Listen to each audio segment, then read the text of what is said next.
Sid and Friends in the Morning. 77 WABC. Our son, Corporal Hunter Lopez, whose name Joe Biden has refused to say out loud, was killed on August 26, 2021.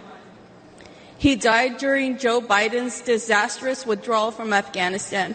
Now, we have another son serving in the Army, and we do not trust Joe Biden with his life.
A lot of speeches last night. You know the names: Doug Burgum and Greg Abbott, Newt Gingrich, Donald Trump Jr., J.D. Vance accepting the vice president nomination, the lovely Kai Trump, Donald Trump's granddaughter, Donald Trump Jr.'s daughter. But that lady right there, Alicia Lopez, Gold Star mom, her son, Lieutenant Corporal Hunter Lopez, died in Afghanistan. And lots of folks still think to this day, I disagree, but I believe that no matter what happened, Putin was going into Ukraine because he did the same thing when Obama was president. He went to Crimea. He didn't need an excuse. Didn't need an excuse. He was eventually going back into Ukraine once Joe Biden won. No one is going to convince me differently. But people think once the dreaded, the disastrous Afghanistan exit happened and 13 Americans died, that was the time to go. And her son was one of them. And you heard what she said: I don't trust Joe Biden. And I got to tell you, I hear the same thing in New York. Hear it all the time. I don't trust Eric Adams. You wouldn't know it. 2 days ago, he's hanging out with the governor and Cindy Adams and a bunch of other really horrible people, I have to say. When Cindy got her high school diploma 80 years later, he's in the Hamptons. He's seemingly having a grand old time. But when you walk around even places like this, and Curtis, you'll appreciate this, in Milwaukee, almost everybody says the same thing to me. Hey, Sid, it used to be, is Imus really like that? Is Francesca really like that? Now it's, is New York really that bad? Swear to God, I've seen people from just about every state in this country the last couple of days. I walked the floor 2 nights ago. Didn't go last night. Walked the floor 2 nights ago. People from Oregon, Colorado, Louisiana, Florida. Is New York really that bad? And I got to tell you, with no hesitancy, I say, yeah, it is. Yeah, it is. So it's no secret. The mayor may pound his chest. He may try to fool you, but the whole country knows that New York is a mess. Nobody knows more than my next guest. Gets great ratings. The Rip and Read, noon to 1 every weekday afternoon, hosting overnight weekend shows, and does a great job about this time of the day with me every weekday. The icon, the legend, Mr. Guardian Angel Curtis Sliwa. So, Kurt, here in Milwaukee, they know that New York is a mess. Of course. They don't buy the propaganda. Well, we're not just surviving, we're thriving. Yeah. Nobody buys that. By the way, I could tell from your tone of voice, Sid, you're going through withdrawal. I don't know if it's because you haven't had enough manscaping, or you haven't been in a tanning salon, or you haven't been banging the dumbbells in the gym. but you sound to me like you're slowly slipping into the abyss. First, the Holy Roller was blessing you yesterday. You're saying prayers.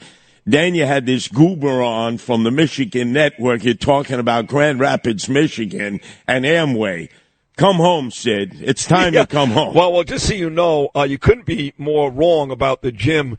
We found a Lifetime Fitness walking distance from the hotel, about 10 minutes away. In fact, Dan Herschel has joined me. It's one of the best gyms I've ever been to. I've been hitting the gym like an animal. No tanning salons because I've been laying outdoors. It's 75 and sunny in Milwaukee. I'm actually darker today than when I got here. So you're wrong on all these things, but I understand what you're saying. You feel like the Midwestern lifestyle may be seeping in, and I can promise you it's been okay for a couple of days. Not the case. Well, nobody has yet seen. I'm going to post a picture of you with the cheese head hat on as you're sitting there in Radio Row. Wait, look. No. You got that picture? Yes. And I'm blasting it out there. No. Just so people know, that's unbelievable you found that, Curtis. I keep talking about the time when I was here with Scott Kaplan, late 1990s, when I started my sports talk career. And we did something called the Party with the People tour, Curtis. We were syndicated at the time, first by Sports Fan Radio Network, and then Joel Hollander, Westwood One. So we decided we were going to go for 3 days to all the cities we were on in. And at one point, I was on 73 cities across America. So we did live shows in Los Angeles, Las Vegas, Kansas City. This is 25 years ago. So one of the markets was La Crosse, Wisconsin, which is a stone's throw away from Green Bay, which is about 2 hours from where I am right now this morning. And we went, Scott and I, and they held a huge rally at Oktoberfest. 3,000 people showed up. Later that night, we went to Lambeau Field to watch Brett Favre and the Packers take on Randy Moss and the Vikings. But at the show, to show my solidarity, Curtis, for the Wisconsin people, I was wearing a number 92 Reggie White Green Bay Packer jersey. And yes, I actually sported the cheesehead. Of course, Reverend Reggie White. Let's get that in because you're into your holy roller routine. Right. Look, you're suffering from MDD. You know what that is? MDD. A major depressive disorder. When you're talking about La Crosse, Appleton, the only good thing about that is there are real blonde women there. Real blonde women. Yeah, they don't use peroxide. Other than that, you can wipe it out. But let's get back to what's happening here in New York. Gravesend missed you. You were a star in Gravesend. Right. I spent all night in Gravesend, thousands of Chinese, thousands on 86th and 25th Avenue, protesting a migrant shelter that the swagger man with no plan, Eric Adams, wants to put there. I got it up on my TikTok or my social network, and when you get a chance, Sid, you got to take a look at it. All American flags. I mean, these are first-generation Chinese, proud to be Americans, saying no to a migrant shelter, no, under no circumstance, and they're back out there today, round the clock. That's dedication, I got to tell you. Right in the heart of an area which you used to dominate years ago. Yeah, dominate. I know it. And the show is Gravesend, and they're taping as we speak, Willie DeMeo. But now that you mentioned it, Curtis, once again, every day in my life, just so you know, outside of Danielle, Gabe, and Ava, you're a topic of conversation. So I get a text yesterday from the most famous defense attorney in the world, Joseph Tacopina. And he goes, talking about the Asian community, Curtis, and you're out there, this Brooklyn councilwoman, and I believe her name is Susan Wang. Is that how you pronounce it? Zhang, Zhuang. Susan Zhang. So she gets busted, right? So Tacopina goes, do you have a connection to this lady because I want to represent her, And I said, I don't know this for a fact, but my gut tells me the person you got to call is Curtis Sliwa. Yep. So expect a phone call from Joe Tacopina today. What is that story all about? Well, first off, the mayor tried to start the demolition of the empty buildings that they want to build this, one of these nouveau hotels and then pay $400 a night to put migrants in there as a shelter. They do this all over the city, and then they're kickbacks to the Adams administration. So they start bringing in jackhammers at 5:30 in the morning Chinese people, they're out there. They're up early. They're doing their Tai Chi. They start flooding the area. The cops are putting up barricades. They send in the tactical patrol force. And now all of a sudden they're saying, oh, the councilwoman, Susan Zhuang, bit a cop. I have watched all those demonstrators supporting Hamas, supporting Hezbollah, supporting the Palestinians, beat up cops, throw stuff at cops, kick cops. None of them get arrested. None of them. You've seen that yourself, Sid. They targeted her because she had signs up. She's a Democrat with Eric Adams' face and a slash through it because he's destroyed the neighborhood. So I want to talk with Joe Tacopina. When it was pouring cats and dogs last night, I was sitting with Susan Zhuang after the rally of thousands of Chinese. See, I knew it. Talking to her. Yeah, I've known her for years. Good woman. Shame on Eric Adams. Shame on the NYPD, making it seem like she's number one public enemy. We got all these people singing from the river to the sea, beating the hell up out of our cops. And then City Hall says, well, you can't do anything. Don't arrest them. Don't upset them. But anyway, we're going to close that shelter down. Now, if you need a little R&R tomorrow, I don't know where the hell you're going to go in Wisconsin with your cheese hat, but I'll be more than happy to do your 4 hours conspiracy talk because I got so much feedback, even from the Chinese who listen to WABC because they want to learn English. Sure. They better listen to you because if they they learn my English, they're in double trouble. And they said, what the hell happened with you and Sid? I said, the moment I touched the third rail conspiracy talk, he flipped the script and he introduced me to Mr. Click. You did. You introduced me to Mr. Click. You shut me down. Because I'm going to tell you why, okay? Because you just don't listen. I never said that there's not that didn't what you're saying didn't happen. I never said that. Yes, it could be an inside job. What I'm saying is, to say it definitively like, oh, no, you're an idiot if you don't see that, that's where I'm going to shut you off. I'm leaving every option open until I know the truth. There is absolutely a chance, although slim, it was an inside job. The better chance is they were just inept. But until you provide me with real details, you can't just yell stuff like that. It's not going to work. All right, so you're saying Secret Service inept, FBI inept, state troopers inept. That's not possible. Butler County Sheriff's inept, public police inept. Not possible. That's not possible. Sid, please. Just answer here we go again. It's not possible. Sid, can I give you a timeline, a brief timeline? Go ahead. 1 hour before the local police spot the skinny kid acting oddly, nobody goes up to him, but they take his picture and they radio communicate to everybody, so everybody's aware of him. Then they take another picture of him moments later. So they have two traffic cops go looking for him. Two traffic cops. Instead of saying, hey, there's a problem here. Let's really scour the crowd here. So you're talking about a small, very, very small town, Butler, Pennsylvania, where the local authorities screwed up. That's hardly hard to imagine. Well, the Secret Service screwed up too, and I'll tell you how. Well, eventually they did, yes. So originally Trump is scheduled to come out at 5. We know he didn't because Mark Levin said that he was talking to him. In fact, the Secret Service had delayed his appearance until 6 o'clock for whatever reason. Then it's 6:09, right? 6:09. The president is coming out on the stage. And people are screaming. Remember, like Tattoo, the plane. They're going, the gunman. Now we're being told that the Secret Service sniper bears down on him, but is awaiting permission to fire. Permission to fire. He does not get that. We're also being told that a second group of snipers controlled by the Butler Sheriff's Department also beat it down on the guy. And finally, when they both shot. And now the Butler County Sheriff is saying it was our guy that took him out, not the Secret Service. Man, let me tell you something. There were multiple bullets fired there. They said at first that was not the case. So it wasn't just the gunman's bullet and the one sniper bullet from the Secret Service. There were county sheriffs shooting at this guy, their sniper team that was there. Now, you don't think that's a little suspicious? Oh, I think the whole thing is incredibly suspicious. I mean, I've said it only 1,000 times. It's incredibly suspicious. And it is almost hard to believe that so many people at so many levels, including the very, very, very top, Curtis, like you're saying, the Secret Service can screw up.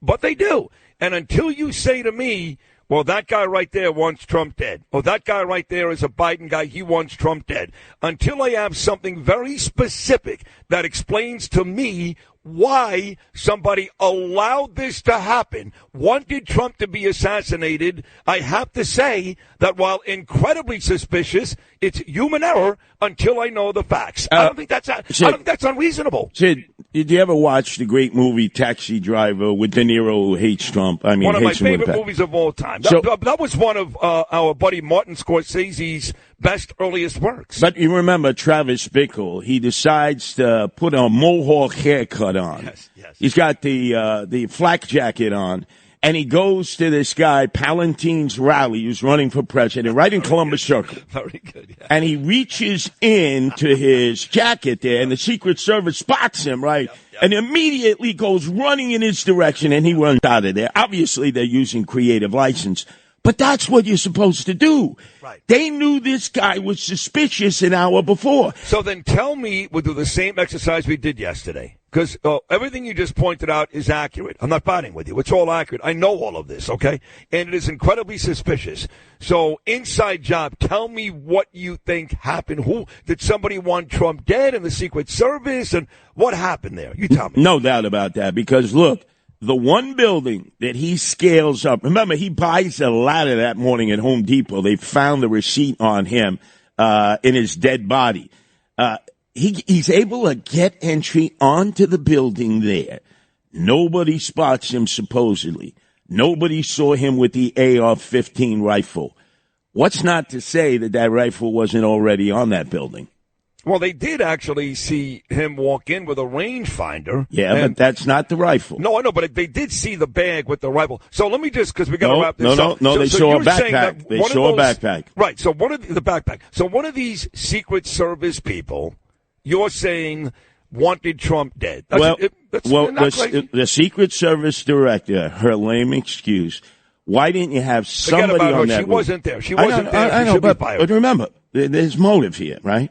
I don't trust the Secret Service, the CIA, the FBI. Okay. She says we didn't have somebody up there because there was a slope on the roof. Slanting roof. Horrible excuse. Yeah. Well, that's where the Secret say the other roof was had a slope roof, and the snipers were there. Right. Why did they leave that roof unguarded? Where was the AR-15 rifle? How does this dweeb, this nerd, this goober, this pisher, this schlub end up getting within 400 feet of President Donald Trump? You know, it was the first shot that whizzed him in the ear. Yes. The other shots, unfortunately, went into the crowd, and it caused the death of that hero man who defended his two daughters and two others who were injured. Sid. All great questions, and I don't have any answers. So you're telling me that you believe that somebody in that Secret Service was aware of all this, but was okay with Trump being killed? Let me add to it. Because that's why I want to do 4 hours of conspiracy talk for you tomorrow. You need to take the day off there and explore. Maybe go up to Grand Rapids, Michigan with that goober guy you were talking to, right? And visit the Amway headquarters. All of a sudden, Joe Biden has COVID. This guy is the most inoculated, boosted up guy in America. And now he suddenly has COVID.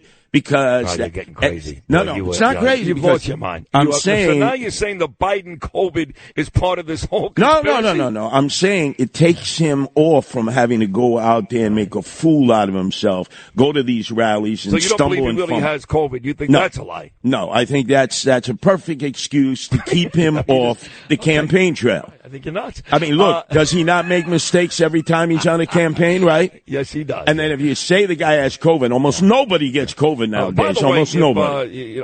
There's a very good chance, got to wrap this up, but there's a very good chance that I will take tomorrow off. Oh, please. And offer you these 4 hours, but there's another chance that if John Katzmatidis is listening to this, he's not going to put you on. I mean, you've completely lost your mind. No, I Forget haven't. about the inside job with the shooting. Now you're telling me the COVID thing is a setup too? What? No, a setup to protect Joe Biden. Right. I mean, you've gone completely bonkers. All the Democrats are circling around him now, right? The schmuck Schumer, Jeffries, right? You have That's right, Schiff. They're all out with the long knives. But you see, if he's off the screen for 10 days because he's got COVID, right? Yeah. Can't do anything in public. Yeah. Can't make any mistakes. Can't stumble or fumble. Can't go to a rally and fall down. I can't get up and hit his medical alert. It's perfect for the Bidens. All right. I mean, you trust his doctor? His is the doctor who says, "Oh, there's nothing wrong with him." Absolutely, it must be. I have to tell you this. It must be difficult to wake up every day and live life not trusting. I mean, I know you trust Nancy. I love Nancy. I know you trust the 19 cats that live inside your apartment. But it must be difficult waking up every day and questioning everybody and everything around you and trusting nobody. That's got to be very difficult, no? Sid. Weeks before, they get an alert that the Ayatollah Khomeini has put a fatwa on Trump. That is true. Remember the last fatwa was on Salman Rushdie, and they didn't wait. They waited years, and they almost got him in Buffalo, that crazy guy from New Jersey. So they issue a fatwa, and they say they ramped up the security. That's ramped up security, Sid.